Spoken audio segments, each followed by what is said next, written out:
How do you look at social media specifically from a marketing lens? If you're like, if right now, if you are a 17-year-old, you have the best chance of being famous because you are acclimated to TikTok rather than if you're 27, right? It's just you missed that window.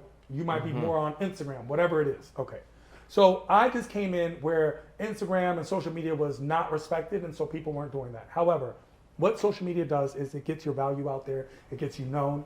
Like I said, the more people you can bring to a fill up a room, every show's a bringer show. The difference is I do a show, I bring 100 or 1,000, like to a theater. Kevin Hart does a show, he brings 100,000. If I bring 100,000, I'm Kevin Hart.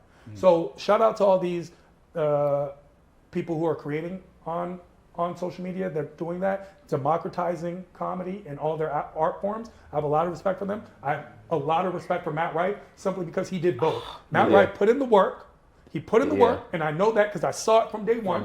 And then he also blew up on TikTok. It was not, and sure, he had a lot of things going for him. He happens to be extremely good looking and white. Great.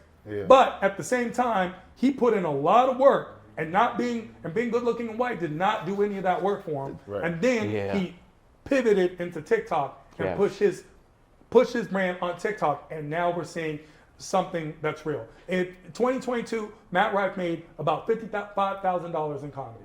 In 2023, he made $55 million. That's who he became. He pivoted. Yes. Good for him. That's a great example because I remember seeing Matt Rife like when I was doing marketing with the Laugh Factory. I remember, but he's always jumped out to me because I was like, "Yo, this guy's good. He's like, gonna make it. He's good. Like he just got that thing." But that's a great example of someone who does both, like stand up and like the craft of developing the joke. But what I want to know is how you typically, as a stand-up who can draw, how you built your business framework to be able to do that. Like, what are the things you do to build a structured business for yourself? Well, first of all, you have to understand it is a business. Like I said, show business. Because people love to be like, oh, show my friends, or it's not called show friendship, none of that. So understand it's a business. Understand that having draw power is going to substantially increase the amount of bookings that you get, period. So when you look at it, if you see, they keep putting these in because they have 1 million followers and they hope that some of that million will show up, and you only have 1,000 followers, what are you really doing? Thirdly, it's by understanding where you want to end up. Like any good business, this is a business plan. The difference is it's a Jay-Z line where he's like, I'm not a businessman, I'm a business, man, right? So that's the idea. We are a business. I am a brand, building your brand. You're great at that. You understand it. You do a lot of marketing and social media aspects, so you understand it. Is who do I want to convey to the public that I am?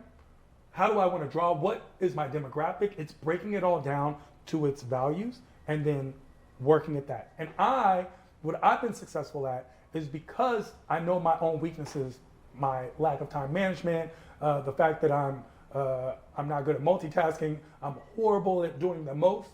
I've been really good at that 80-20 principle. It's called the Pareto principle, right? It's the idea that 20% of any movement does more than that 80%. I'm really good at doing that 20%.